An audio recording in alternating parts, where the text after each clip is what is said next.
Sahihan. Alhamdulillah kita sudah banyak mengambil bagian dari kitab ini. Mudah-mudahan kita diberikan keistiqomahan ya ibu-ibu untuk bisa menyelesaikan kitab ini, dan kewajiban kita mengulang-ulangnya dan lebih daripada itu mengamalkannya. Apa-apa yang menjadi perintah syariat melalui lisan Rasulullah Shallallahu Alaihi Wasallam. Kita masuk pada hadis ke 1303. Hukuman bagi peminum khamr yang tidak bertobat. Hadithu Abdullah bin Umar anna Rasulullah sallallahu alaihi wasallam qala man syaribal khamra fid dunya summa lam yatub minha hurimaha fil akhirah. Silakan dibaca Ibu. Bismillahirrahmanirrahim. Abdullah bin Umar radhiyallahu anhuma meriwayatkan bahwa Rasulullah sallallahu alaihi wasallam bersabda, barang siapa meminum khamar di dunia dan tidak bertobat, maka akan diharamkan baginya di akhirat kelak. Baik ibu-ibu yang dirahmati Allah Subhanahu wa taala. Hadis ini mengabarkan kepada kita salah satu akibat yang akan diterima oleh peminum khamar, yaitu mereka orang-orang muslim yang meminum khamar saat di dunia dan tidak bertaubat sampai akhir hayatnya. Salah satu sanksi yang Allah jatuhkan adalah mereka tidak menikmatinya di akhirat. Walaupun mereka masuk surga, namun tidak menikmati minuman khamar.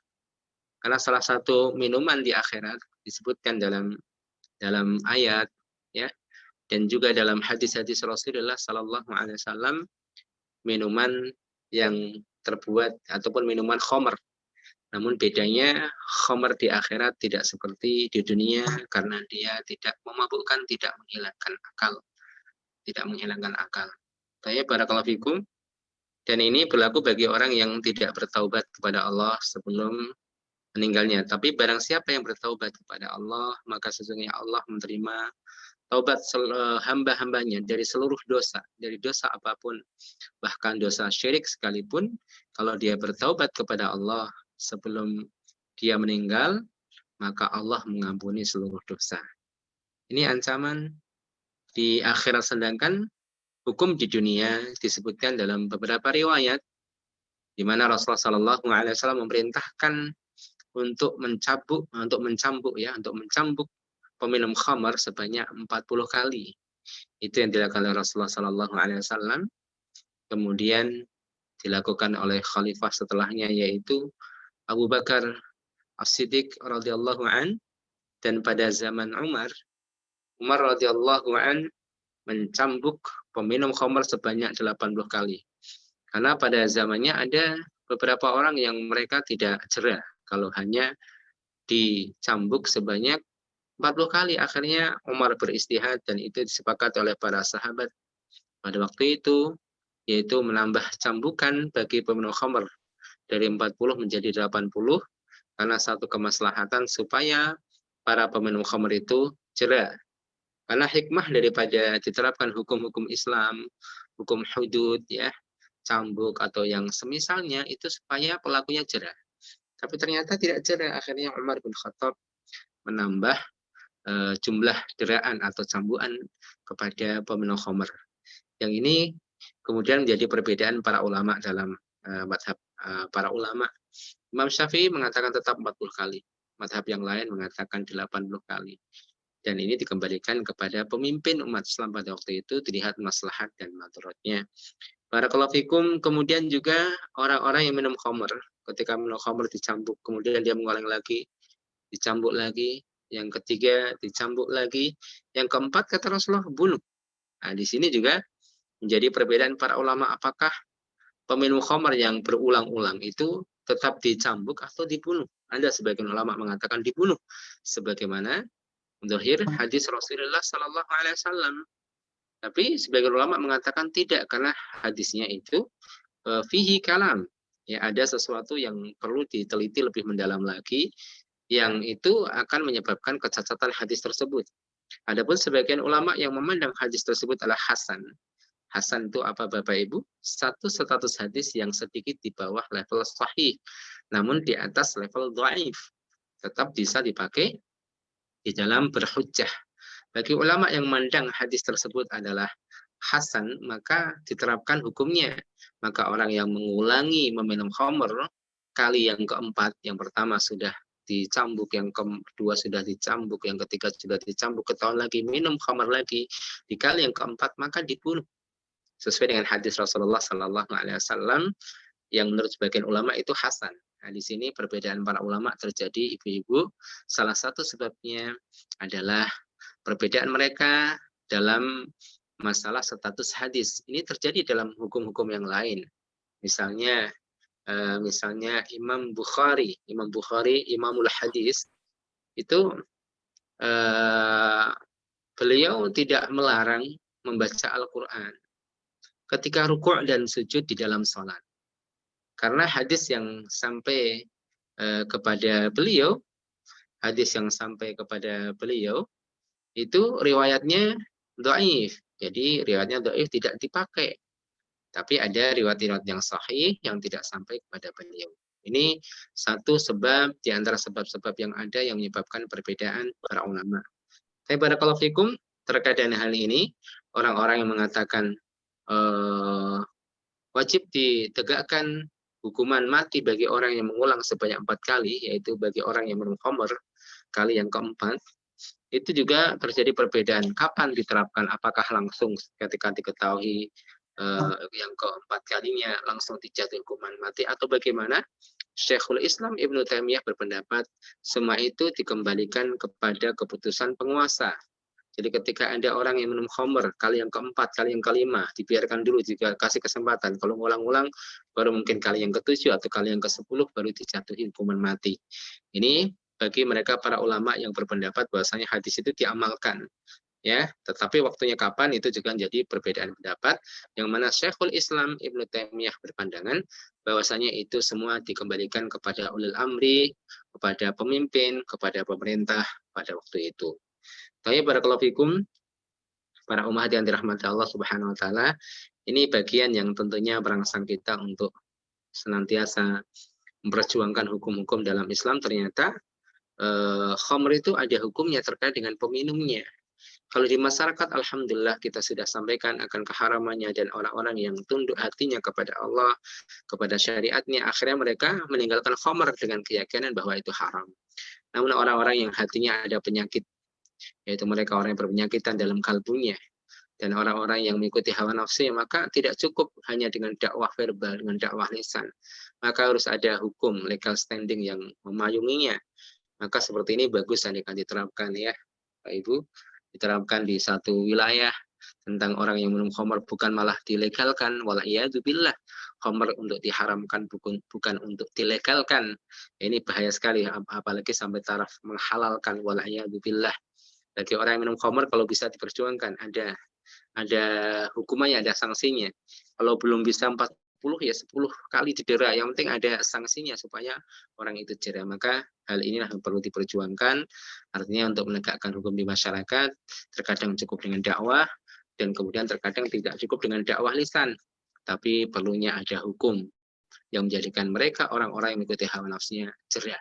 Di sini ibu-ibu, jadi masih ada PR lagi bagaimana bisa menegakkan hukum-hukum Allah, ya, hukum-hukum Allah sebagaimana pernah ditegakkan pada masa-masa sebelum kita, masa-masa kenabian ketika Nabi masih hidup, dan masa-masa al-khilafah ar-rasyidah, dan masa-masa setelahnya sampai kemudian al-khilafah itu jatuh, sekarang kosong dari kekhilafahan, bahkan khilafah yang pemimpinnya disebut khalifah itu dianggap sebuah tindakan kriminal, satu kejahatan, ya.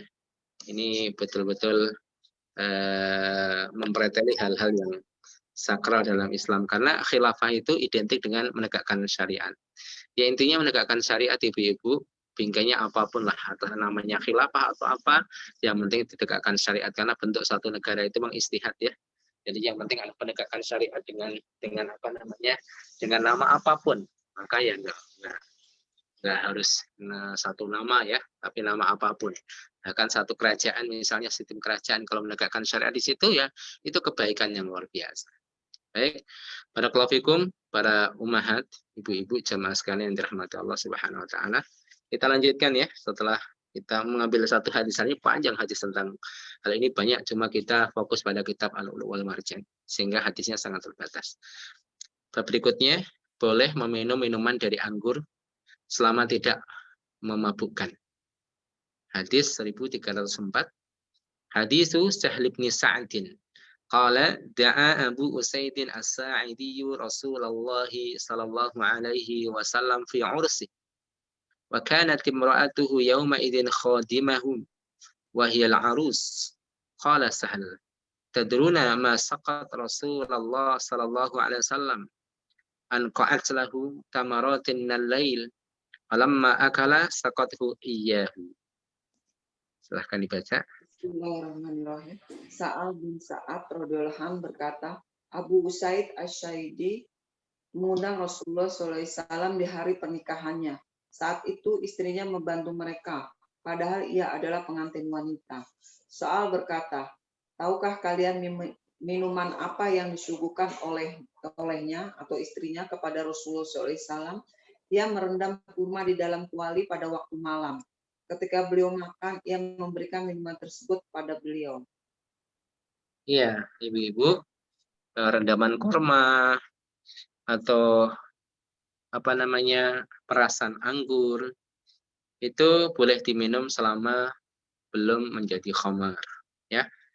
Haram ketika berubah menjadi khamar, ya karena itu memabukkan. Tapi ketika belum menjadi khamar maka tidak ada larangan.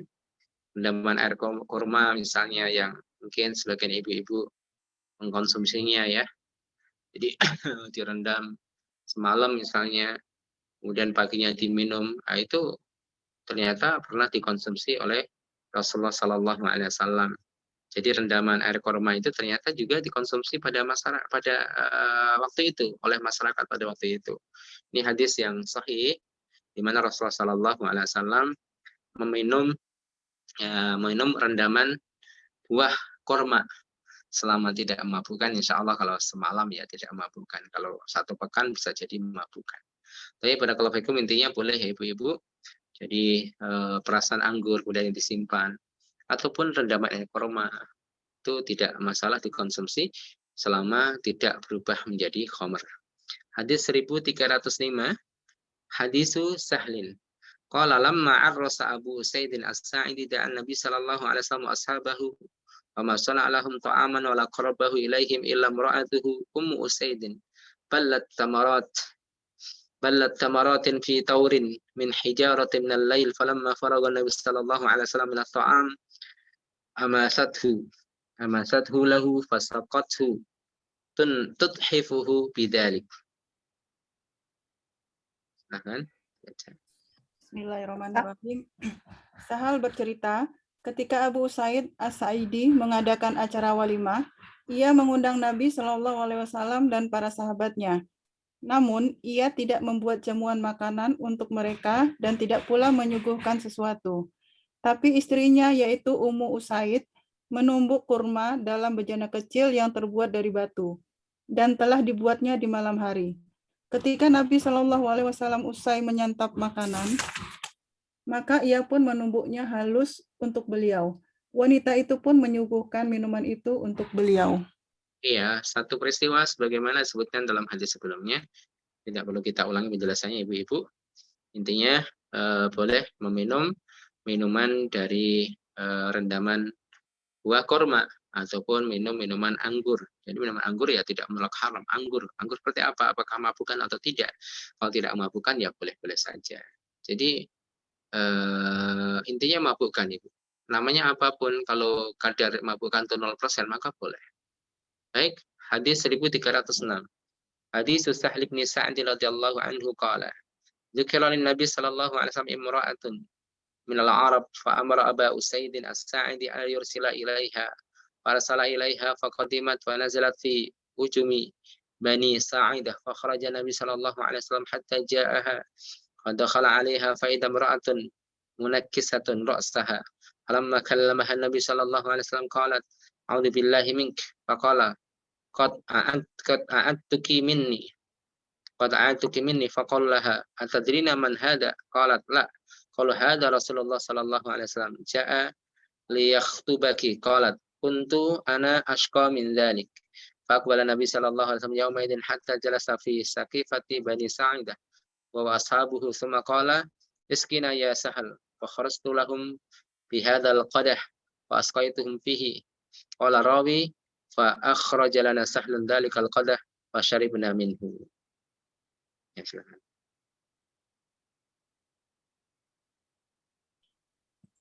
Bismillahirrahmanirrahim. Sa'ad bin Sa'ad berkata, ketika cerita tentang seorang wanita Arab disampaikan kepada Rasulullah SAW, beliau memerintahkan Abu Usaid untuk memanggilnya.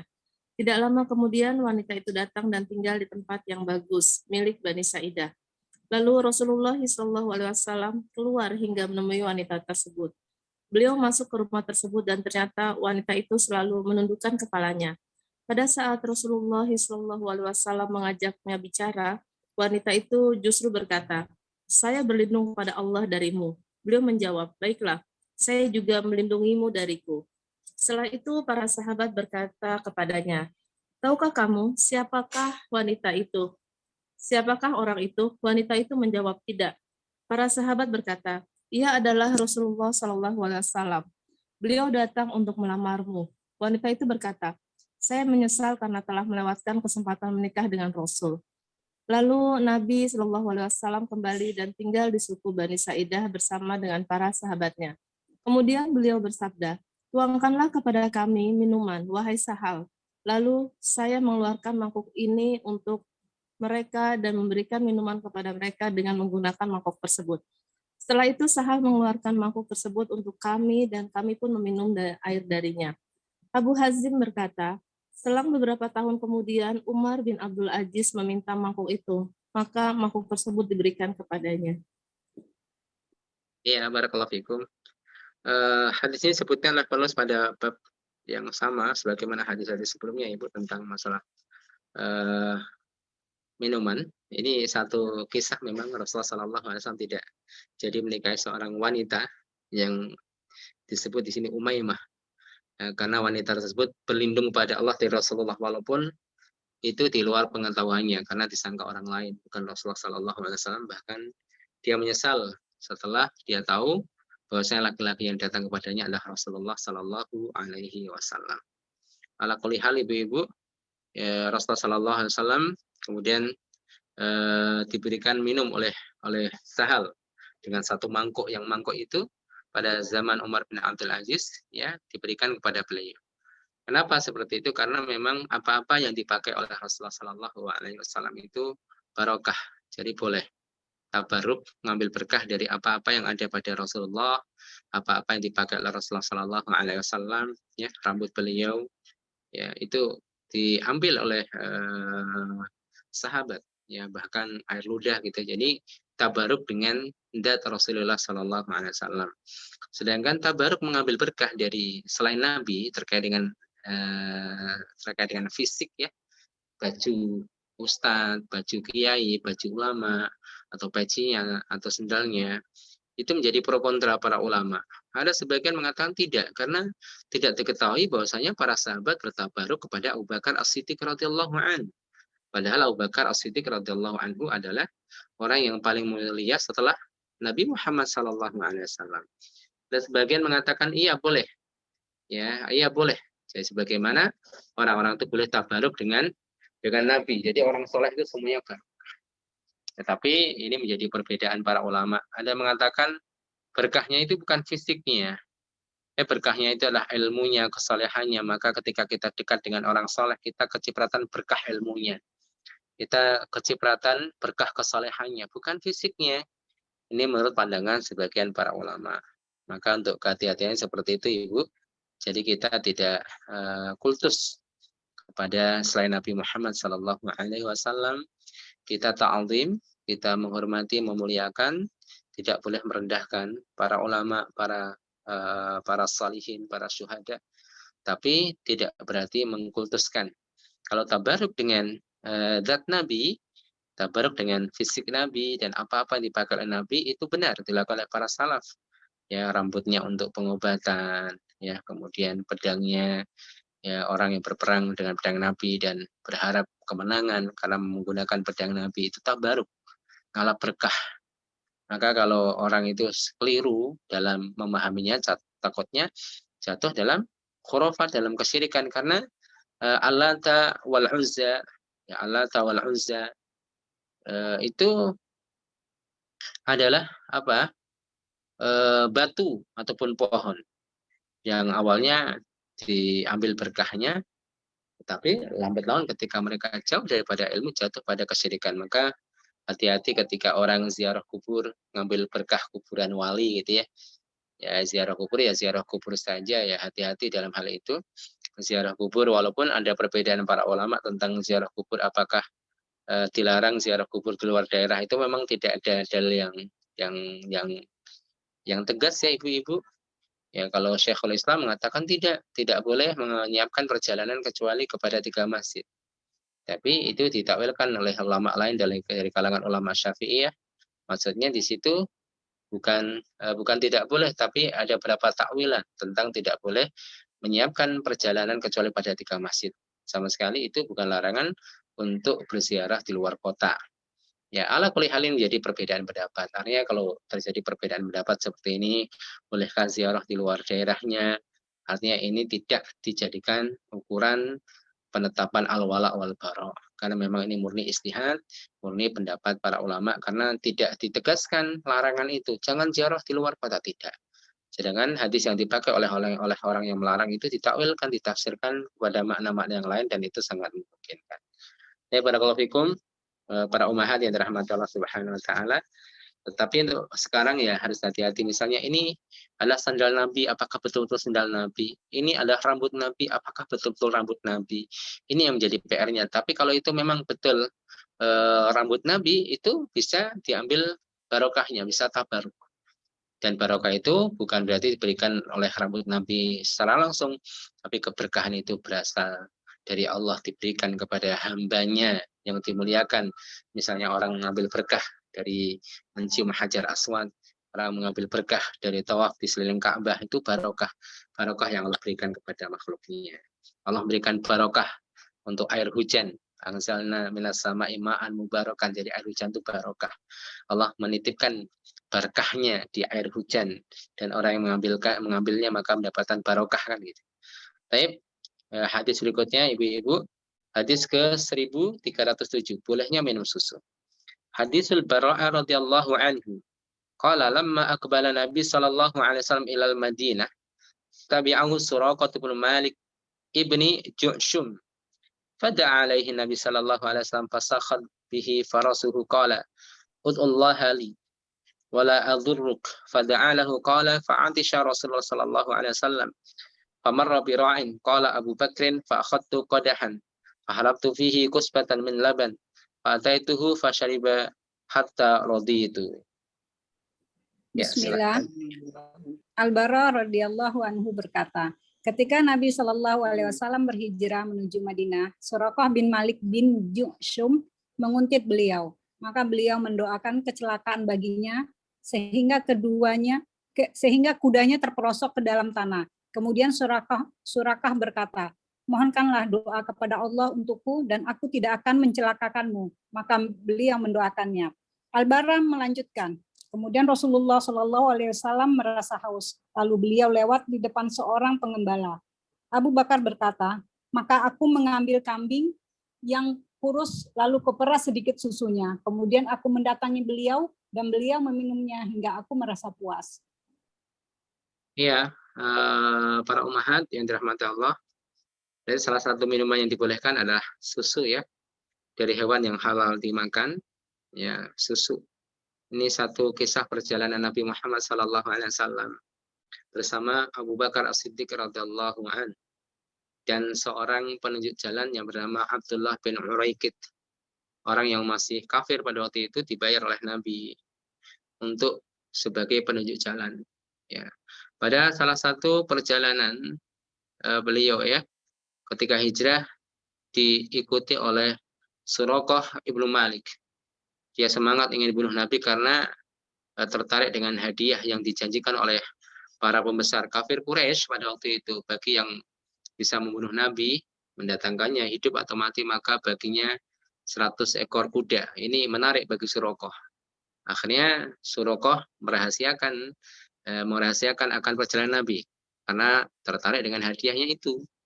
Ketika Suraqah hendak mendekat dan siap-siap melemparkan tombaknya, kaki depan kudanya terperosok pasir dalam padang pasir ya, dan bangkit lagi kejar Nabi. Ketika dekat terperosok lagi sampai beberapa kali, akhirnya dia paham bahwa ini bukan orang biasa, saya yakin ini Nabi. Akhirnya Suraqah berteriak, wahai Muhammad, ya, saya tidak akan mencelakaimu, tolong berhenti. Maka berhenti mereka ngobrol ya. Akhirnya Suraqah Islam, masuk Islam. Yang awalnya ingin membunuh Nabi, akhirnya masuk Islam, minta doa kepada Nabi Muhammad SAW.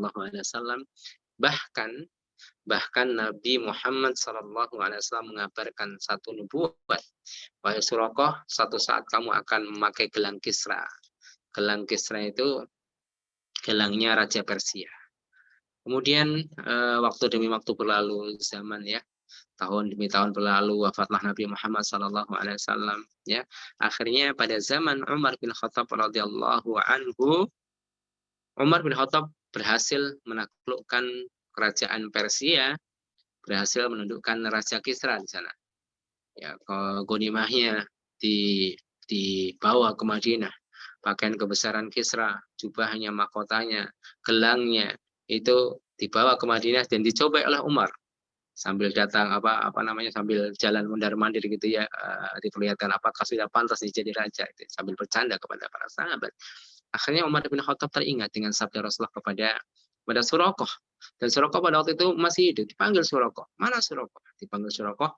Akhirnya dipakaikan oleh Umar gelang Kisra. Maka Suraqah menangis pada waktu itu, teringat kenangan bersama Nabi Muhammad SAW. Sungguh benar apa yang dinubuatkan oleh Nabi Muhammad SAW. Itu sabdanya, wahai Suraqah, satu saat kamu akan memakai gelang Kisra.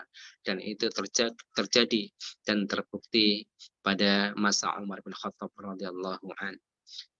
Baik para umat, kemudian pada waktu itu Rasulullah SAW melakukan perjalanan sehingga mengalami haus. Jadi masya Allah, kalau kita lihat para umat, itulah perjalanan Nabi. Perjuangan Nabi itu real ya.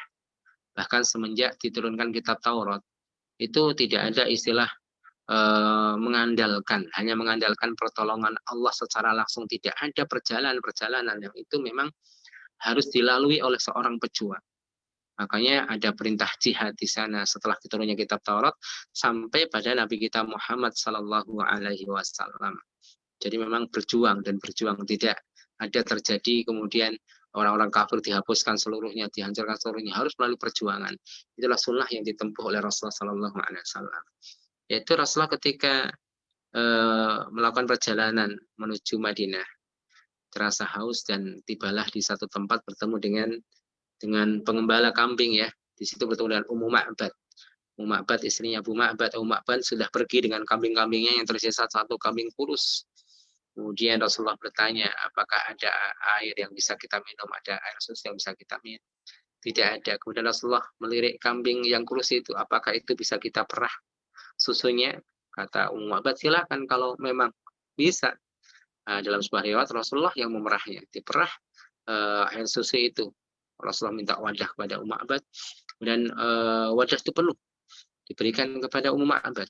Minta lagi wadah tersebut diperah penuh, diminumkan kepada sahabatnya Abu Bakar As-Siddiq. Kemudian diberikan kepada Abdullah bin Uraikid. Terakhir Rasulullah memerah susu dan diminum sendiri. Ini ketawaduan Nabi Muhammad SAW. Seorang pemimpin itu prinsipnya adalah melayani rakyatnya. Ini dipraktekkan oleh Rasulullah SAW. Kemuliaan beliau tidak menghalangi beliau untuk melayani teman-temannya, sahabat-sahabatnya, bahkan orang kafir sekalipun pada waktu itu, yaitu Abdullah bin Uraikid sebagai penuh jalan, karena memang berjasa. Ini akhlak yang diajarkan oleh Rasulullah SAW. Dan inti yang ingin disampaikan penulis pada bab ini, bahwasanya hadis ini mengabarkan pada kita bahwasanya boleh minum air susu yang berasal dari hewan yang memang halal untuk dimakan. Baik. Hadis 1073. 308 hadits Abi Hurairah radhiyallahu anhu qala utiya Rasulullah sallallahu alaihi wasallam lailata usra bi Iliya bi Iliya bi qadahin min khamrin wa laban fa nadhara ilaihima fa akhadha al-laban qala Jibril alhamdulillahi alladhi hadaka al-fitrah wa akhadha al-khamra gawat ummatuk. Ya, silahkan dibaca. Bismillahirrahmanirrahim. Abu Hurairah radhiyallahu anhu berkata, pada malam Rasulullah SAW diisrokan ketika sampai di Ilya, dihidangkan ke hadapan beliau 2 mangkok yang berisikan susu dan berisikan khamar. Beliau lantas melihat keduanya dan mengambil mangkuk yang berisi susu. Jibril berkata, segala puji bagi Allah yang telah memberimu petunjuk kepada fitrah. Seandainya engkau memiliki khamar, maka umatmu akan tersesat. Iya, ini satu peristiwa Isra ketika beliau sampai di Baitul Maqdis, dihidangkan 2 bejana atau 2 mangkok, 2 gelas minuman yang berisi susu dan khamar. Dipersilahkan Nabi untuk memilihnya. Alhamdulillah, segala puji bagi Allah, Nabi kita memilih susu, Ibu. Kata Jibril, kalau milih khamar bakal sesat umatmu. Ya, bakal mabuk-mabukan itu. Ya, Nabi Muhammad memilih susu saja, sebagian umatnya seperti itu. Jadi minuman susu adalah minuman yang halal. Hadisnya jelas ya Ibu, dan kita juga mengkonsumsinya alhamdulillah ya. Ya, susu yang halal, susu yang bersih dari hewan yang halal dimakan. Susu sapi, susu kambing bagus. Susu beruang ternyata susu sapi ya Ibu ya. Susu kambing, susu kuda juga boleh. Susu kuda atau di Indonesia susu kuda liar. Ya boleh saja. Susu kambing bagus karena sering kita dapatkan hadis-hadis yang menunjukkan akan hal tersebut adalah Rasulullah Shallallahu Alaihi Wasallam seringnya minum susu kambing. Ya, susu kambing boleh, susu sapi boleh, susu kuda boleh, ataupun susu-susu dari binatang yang memang halal dimakan. Baik, para ummahat yang dirahmati Allah, kita lanjutkan. Hadis 1309 tentang menutupi wadah. Hadis Jabir radhiyallahu anhu qala jaa Abu Humaidin rajul minal ansari minan naqi' bi na'in min laban ila Nabi sallallahu alaihi wasallam qala Nabi sallallahu alaihi wasallam ala khammartah wala anna ta'rudu alaihi 'udan. Ya. Silakan. Bismillah. Jabir bin Abdullah berkata, Abu Humaid, seorang lelaki Ansor, datang membawa wadah berisi susu. Lalu Nabi Shallallahu Alaihi Wasallam bersabda, mengapa tidak kau tutupi, walau hanya dengan sepotong kayu? Iya, para umat ini termasuk sunnah yang diajarkan oleh Rasulullah Shallallahu Alaihi Wasallam menutup air minum ya Ibu, yang ada di gelas, yang ada di teko, yang ada di bejana, walaupun tidak rapat, yaitu sebagai bentuk ikhtiar kita. Disebutkan dalam hadis yang lain khususnya di malam hari karena bala itu, wabah itu turun di malam hari. Ya, atau itu mungkin yang dipakai oleh sebagian orang. Ya, toko-toko ditutup secepat mungkin malam hari tidak buka. Allah alam bisawab ya Ibu. Kita tidak ngerti, tapi memang sunnahnya menutup air minum yang ada di gelas, teko ataupun tempat apapun kalau tidak ada tutupnya minimal kayu yang melintang pun tidak masalah sebagai bentuk ikhtiar kita ya, menolak balak, menolak turunnya penyakit, kuman dan sebagainya. Ini sunnah yang diajarkan oleh Rasulullah Sallallahu Alaihi Wasallam. Baik, lanjutnya hadis 1310 mencegah anak keluar ketika maghrib dan perintah matikan api ketika tidur. Hadis Jabir bin Abdullah radhiyallahu anhu qala qala Rasulullah sallallahu alaihi wasallam idza kana junhul laili aw amsaytum fakuffu sibyanakum fa inna syayatina tantashiru hina idin fa idza dhahaba sa'atun minal lail fahulluhum wa aghrikul abwab wa dhkuru ismallah fa inna syayatana la yaftahu baban mughlaqa. Silakan dibaca. Bismillahirrahmanirrahim. Jabir bin Abdullah radhiyallahu anhuma berkata, Rasulullah Shallallahu Alaihi Wasallam bersabda, jika kegelapan malam datang atau kalian berada pada petang hari, jagalah anak-anak kalian, karena pada saat itu setan sedang berkeliaran. Jika malam telah berlalu beberapa saat, bolehlah kalian biarkan mereka dan tutuplah pintu rumah dan sebutlah nama Allah, karena setan tidak akan membuka pintu yang tertutup dengan nama Allah. ya ibu-ibu, sunnah yang dilakukan pada saat petang hari ketika menjelang maghrib. Waktu maghrib anak-anak kecil yang memang tidak dibawa ke masjid oleh bapaknya, maka hendaklah dilindungi di rumah. Karena pada waktu itu setan sedang berkeliaran, ya, terbenamnya matahari. Karena malam itu sesuatu yang berpotensi besar untuk keburukan, di antara setan muncul. Maka di antara ayat yang mengabarkan hal tersebut adalah perintah pelindungan kita kepada Allah dari gelapnya malam, dari buruknya malam. Min syarri ghasiqin idza waqab wa min syarri ghasiqin idza waqab. Kita berlindung kepada Allah dari buruknya malam ketika sudah gelap. Maka di antara sunnahnya seperti itu, ibu-ibu, anak-anak suruh masuk rumah, kemudian menutup pintu ketika malam hari.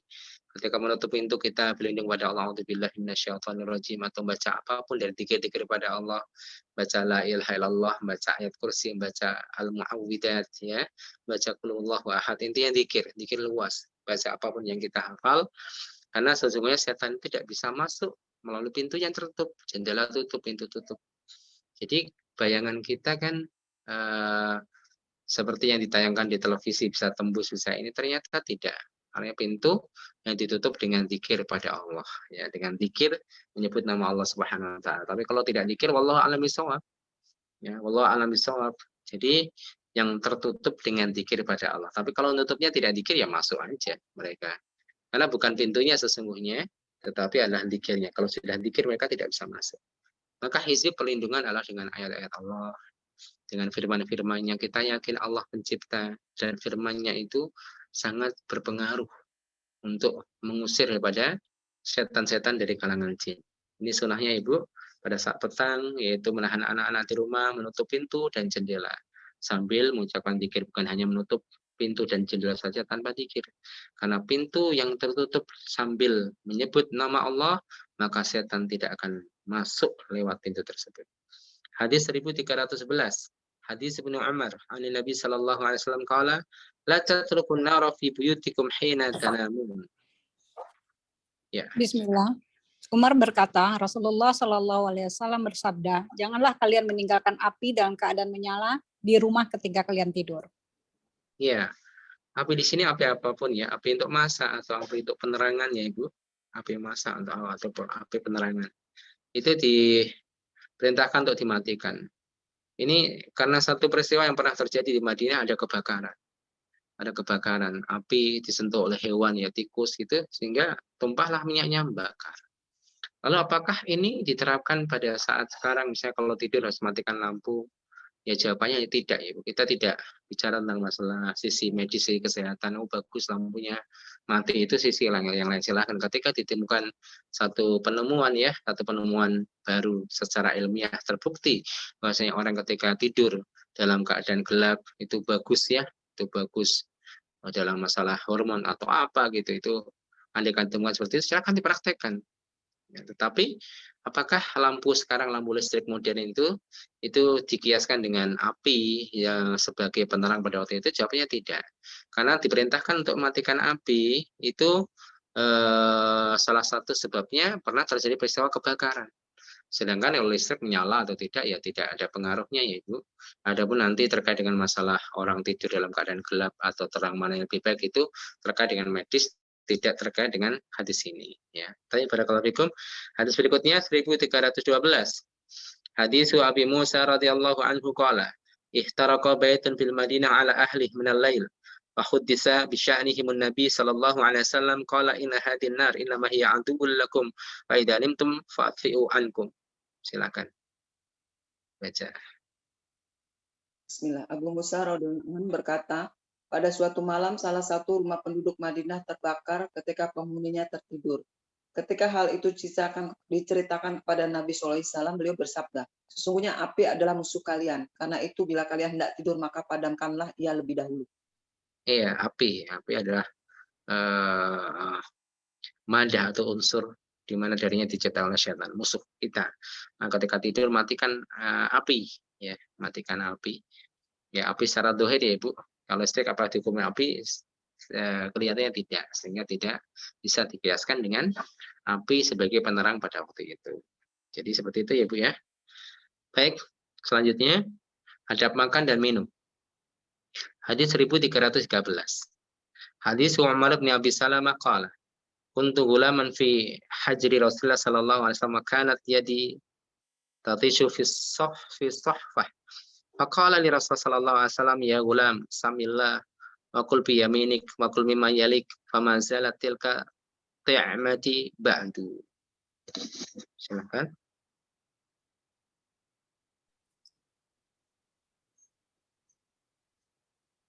Umar bin Abu Salamah berkata, waktu aku masih kecil dan berada di bawah asuhan Rasulullah Shallallahu Alaihi Wasallam, tanganku sering berseliweran di nampan saat makan. Maka Rasulullah Shallallahu Alaihi Wasallam bersabda, "Nak, bacalah Bismillah, makanlah dengan tangan kananmu dan makanlah mulai dari makanan yang ada di dekatmu. Maka seperti itulah gaya makanku setelah itu." Ya, ini salah satu hadis yang menerangkan adab makan dan minum ya Ibu. Pertama, makan dengan menyebut nama Allah. Boleh dengan bismillah atau bismillahirrahmanirrahim boleh. Ya, minimal bismillah ya, bismillahirrahmanirrahim boleh. Jadi tidak ada larangan menyempurnakan ucapan bismillahirrahmanirrahim. Karena tasmiyah, ada sebagian orang itu membedakan antara tasmiyah dan basmalah. Kalau tasmiyah itu bismillah, kalau basmalah bismillahirrahmanirrahim. Para ulama tidak membedakan. Banyak para ulama tidak membedakan. Jadi perintah untuk tasmiyah ya boleh mengucapkan bismillah atau bismillahirrahmanirrahim. Ketika hendak makan, kemudian makanlah dengan tangan kanan. Ini ada juga disebutkan dalam hadis yang lain, jangan makan tangan kiri karena makan tangan kiri itu apa? Itu makannya setan. Tidak boleh. Ya, tidak boleh makan dengan tangan kiri kemudian makan makanan yang paling dekat dengan kita terus. Jangan nyebrang dulu. Adabnya seperti itu, makruh. Ya, nyebrangkan tangan terhadap makan yang jauh, maka makan yang lebih dekat. Ini beberapa adab yang disebutkan dalam hadis ini ya Ibu, yaitu makan dengan bismillah, makan dengan tangan kanan, dan makan makanan yang paling dekat lebih dahulu. Hadis 1314. Hadis Abi Sa'din Al-Khudri radhiyallahu anhu qala Naha Rasulullah sallallahu alaihi wasallam an ikhtinatil asqiyah, yakni an tuksara afwahuha wa yashraba minha. Ya, silahkan. Bismillah. Abu Sa'id Al-Khudri radhiyallahu anhu berkata, Rasulullah SAW melarang meminum langsung dari mulut geriba, yaitu dengan membuka sedikit mulut geriba, lalu meminum langsung darinya. Ya, ini sebagian orang mengatakan tidak boleh langsung minum dari botol, gitu ya. Saya coba teliti hadis-hadisnya Ibu, para ulama akhirnya menjelaskan. Artinya di sana ada ilatnya. Kenapa tidak boleh? Ada mengatakan, oh takutnya tumpah, gitu ya, takutnya tumpah. Kalau tidak takut tumpah ya enggak masalah. Yang kedua, ada mengatakan ini tidak boleh ketika botolnya itu tidak tembus pandang ya, tidak transparan. Kalau botolnya bisa dilihat, oh ya, misalnya botol air mineral, oh ada sesuatu atau enggak terlihat. Maka untuk botol-botol yang tidak terlihat itu lebih baik dituangkan ya. Ini menurut pendapat para ulama, botol-botol yang tidak terlihat. Apapun itu Ibu. Ya, apapun itu, walaupun seringnya kita juga ini makruh tidak sampai derajat haram. Ya, jadi minuman yang tidak terlihat, tidak transparan itu dianjurkan untuk menuangkan ke gelas sehingga terlihat. Ya, ini menurut pandangan para ulama, sehingga larangan dalam hadis ini tidak mutlak. Jadi kalau takut tumpah, maka tidak langsung. Tapi kalau nggak takut tumpah, silahkan langsung dari botolnya. Ada yang mengatakan kemakruhan di sini karena disebabkan ketidaktahuan seseorang apa yang ada di isi apa isi yang ada di dalam botol tersebut atau kaleng tersebut, sehingga harus dituangkan ke gelas dan kelihatan oh nih nggak ada cicak mati atau apa seperti itu Ibu. Jadi hadis ini tidak secara zahir ya makruh mutlak tidak, tapi memang ada penjelasan para ulama. Ada mengatakan kenapa dilarang dimakruhkan karena khawatir akan tumpah membasahi pakaiannya ketika langsung dituang, apalagi botolnya gede dari dirijen gede itu takutnya tumpah malah mubadir, ataupun karena dikhawatirkan ada sesuatu yang ada dalam botol atau kaleng sehingga dituangkan lebih dahulu sehingga diketahui oh minumnya tidak ada sesuatu yang membahayakan. Wallahu a'lam bishawab. Kemudian selanjutnya Ibu-ibu hadis 1315. meminum air zam-zam sambil berdiri. Hadis Ibnu Abbas radhiyallahu anhuma qala sakaitu Rasulullah sallallahu alaihi wasallam min zamzama fashariba wa huwa qa'im. Ya, silakan.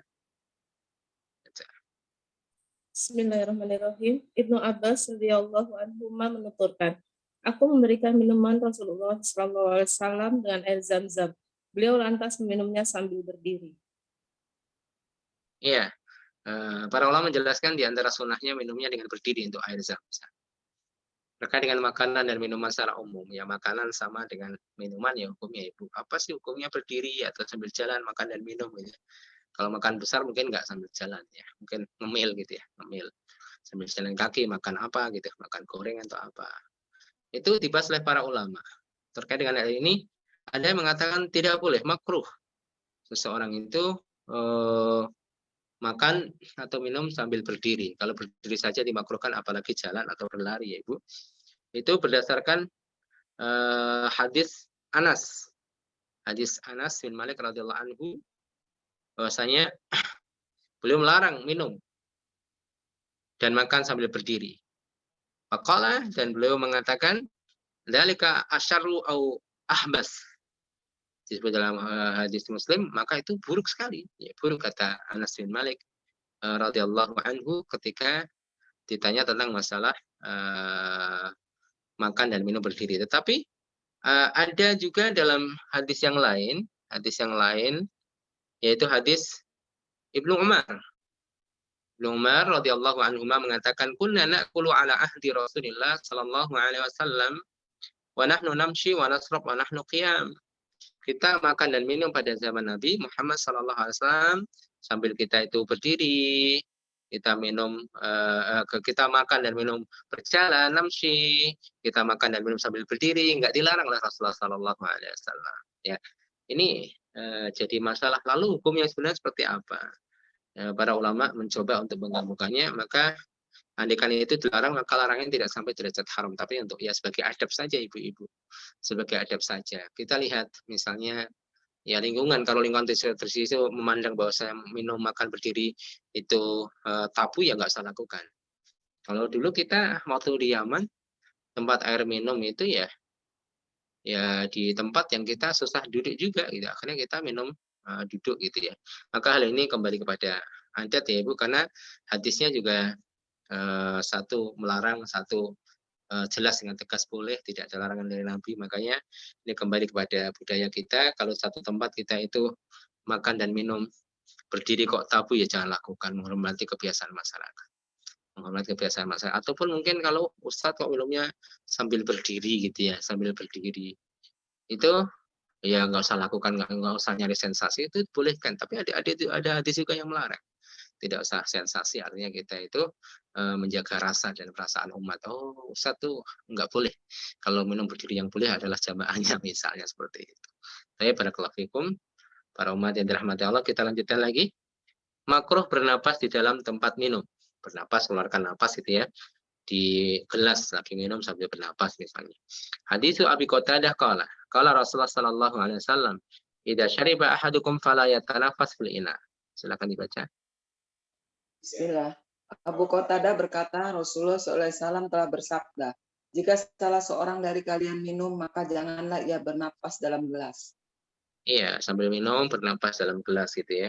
Maka adalah ketika minum, pengen bernafas, maka dijauhkan gelasnya dari mulutnya sehingga nafasnya tidak mengenai tempat air minumnya. Ya, mungkin dijeda 2 atau 3 kali, yang penting tidak bernafas di dalam gelas, ya, di dalam gelas, di dalam bejana.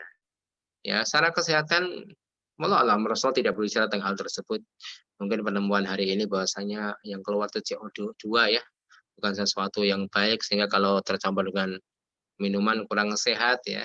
Walaupun hari ini ya kita dipaksa untuk menghirup CO2 lagi ya Bu. Pakai masker. Kalau pakai masker ya kalau keluar aja lah, sebentar-sebentar aja. Karena sebenarnya ya alaminya kita menghirup oksigen bukan CO2. Kalau kelamaan ya malah lemas badannya. Itu sebagai bentuk ikhtiar kita ketika di luar. Tapi kalau tidak ada ya kadang-kadang saya heran juga di tempat terbuka lapang nggak ada orang masih pakai masker, itu nggak sehat. Ya karena dari hadisnya jelas sih. Kita minum saja, tidak boleh kita mengeluarkan nafas kita di minum, kemudian minum itu kita minum. Ya, tapi hadis 1311. Hadis Anas an Sumamah ibni Abdullah qala kana Anas yatanaffas fil ina'i marratain aw thalasan wa za'ama anna Nabi sallallahu alaihi wasallam kana yatanaffasu thalasan. Silakan baca.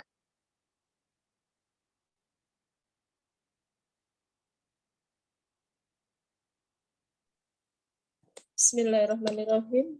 Nabi Shallallahu Alaihi Wasallam juga bernafas 3 kali. Ya. Ya, terdengar tadi. Coba diulangi, Bu. Oh ya, Bismillah. Hadis Anas dari Sumama bin Abdullah berkata bahwa Anas biasa bernafas dalam tempat air minum sebanyak 2 atau 3 kali, dan dia mengira bahwa Nabi Shallallahu Alaihi Wasallam juga bernafas 3 kali ketika minum. Maksudnya bernafas di luar bejana ya, Bu ya. Jadi merenggangkan mulut dari gelas kemudian bernafas di luar gelas, tidak di dalam gelas. Ya, di situ ya. Tidak di dalam gelas. Itu penjelasan para ulama, memang tidak bernafas di tempat air minum. Apalagi langsung, kalau bisa sih tidak langsung sekali habis gitu ya. Itu dalam hadis yang lain ya, dilarang minum seperti minuman onta 1 kali langsung habis, itu makruh. Ya, ada jedanya gitu untuk nafas. Ya, itu menunjukkan ketidakrakusan seorang. Baik Ibu-Ibu, saya kira mungkin cukup ya. Kita lanjutkan adab makan dan minum pada pertemuan yang akan datang. Ada berapa yang kita bisa ambil, para ummahat, ibu-ibu, adab makan dan minum. Ucapkan basmalah, zikir pada Allah, bismillah atau bismillahirrahmanirrahim. Makan dengan tangan kanan, ya, kemudian makan dari tempat yang terdekat. Duduk ketika makan dan minum, andaikan berdiri, yaitu menjadi perbedaan para ulama. Jadi kita tidak mutlakkan ini makruh atau tidak, haram atau tidak, kita tidak mutlakkan karena memang ada hadis-hadis yang menyatakan hukum masing-masing. Ketika minum air zam-zam berdiri, karena ada hadisnya, ya berdiri dan kita minta pada Allah Subhanahu Wa Taala doa-doa istiqomah, husnul khotimah dan doa-doa yang lain. Kemudian dilarang bernafas di tempat minuman, ya. Jadi tidaklah ketika bernafas mengeluarkan nafas dari hidung itu nafas kita jauh dari tempat kita minum air. Ya, ini adalah bagian yang diajarkan Rasulullah Sallallahu Alaihi Wasallam terkait dengan masalah adab makan dan minum. Wallahu a'lam bishawab. Sebelum kita tutup, mungkin kalau ada tajab kita persilahkan. Baik Ustaz, alhamdulillahirrahmanirrahim, jazakallahu khair wa barakallahu fiik. Untuk Ustaz Taki yang sudah menjelaskan hadis-hadis dari mulai hadis ke 1303 sampai berakhir di 1317. Ummahat, jika ada yang masih belum jelas bisa ditanyakan, silakan.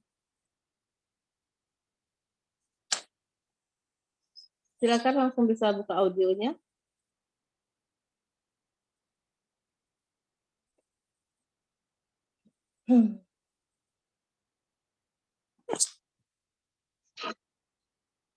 Ada yang bertanya? Assalamualaikum. Salam warahmatullahi wabarakatuh. Ya, Mbak Betty. Assalamualaikum. Ustaz mau nanya, kalau hadis yang latas rokok iman, janganlah kamu minum sambil berdiri ya Ustaz, itu gimana? Iya, latas robana ahadukum qa'iman. Ya, makanya para ulama berbeda pendapat. Ada nas-nas yang mengatakan tidak boleh, ada nas-nas yang mengatakan boleh Ibu. Makanya ada sebagian ulama yang menjamak, mengkompromikan hadis-hadis tersebut sehingga menyimpulkan makruh, tidak sampai derajat haram. Karena hadisnya tidak itu saja. Hadis Ibnu Umar juga sahih. Yaitu pada zaman Nabi. Beliau mengatakan pada zaman Nabi kita makan, minum, berjalan, berdiri, dan Nabi Muhammad tidak melarang kami. Ya, kalau ada hadis larangan, maka bagaimana ini mengkompromikan? Iya, berarti makruh, tidak sampai derajat haram. Wallahu a'lam bishawab. Satu lagi Ustaz, kalau di acara pernikahan, artinya nggak ada dosa kalau di ininya sahibul baitnya tidak memberikan kursi yang memadai untuk makan, gimana Ustaz? Ya, tidak masuk. Kalau makruh ya tidak sampai derajat dosa, Ibu. Tidak sampai derajat dosa. Ya, itu terkait dengan adab. Banyak para ulama mengatakan ya tidak sampai derajat haram. Makanya kalau ada orang kemudian, oh ini dosa, ini enggak. Artinya secara fikih tidak. Secara fikih kita sudah sampaikan pada ibu-ibu dan itu sudah diperjelas oleh para ulama.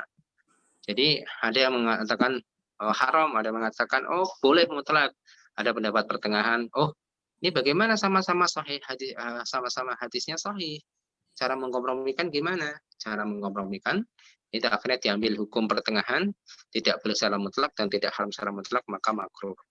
Nah, makanya makruh di sini secara istilah usul adalah apa? Sesuatu yang kalau ditinggalkan dapat pahala, kalau dilakukan tidak dapat dosa. Maka yang paling baik menyediakan. Yang paling baik menyediakan. Tapi tidak boleh kemudian sebaliknya kita mengatakan dosa bagi orang yang tidak menyediakan kursi. Tidak. Itu berlebihan. Ya, tapi kita anjurkan bagi orang yang mampu menyediakan, sediakan. Karena kalau itu makruh, makan sambil berdiri, maka ketika makan sambil duduk mempraktekkan hal ini supaya dalam bentuk kehati-hatian kita, maka itu dapat pahala. Walaupun tidak sebaliknya, karena ini bukan berarti kemudian disimpulkan oh ini haram sehingga orang melakukan itu dosa. Tapi ada hadis yang lain, apakah kita ingkari? Kan tidak bisa. Seperti itu. Syukran Ustaz. Assalamualaikum. Waalaikumsalam. Baik teman-teman, ada yang mau ditanyakan lagi? Silahkan.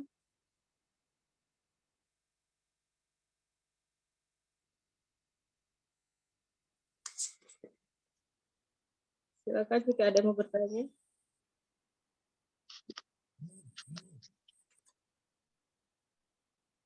Baik, kayaknya tidak ada ya. Cukup Baik.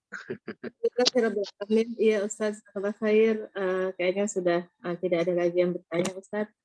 Kita akhiri dulu Ustaz kajian kita pada hari ini dengan membacakan doa kafaratul majlis. Alhamdulillah. Subhanaka Allahumma wa bihamdika asyhadu an la ilaha illa anta astaghfiruka wa atubu ilaik. Alhamdulillahirabbil alamin. Yang benar hanya dari Allah semata, yang salah dari saya pribadi. Akhirul kalam. Assalamualaikum warahmatullahi wabarakatuh.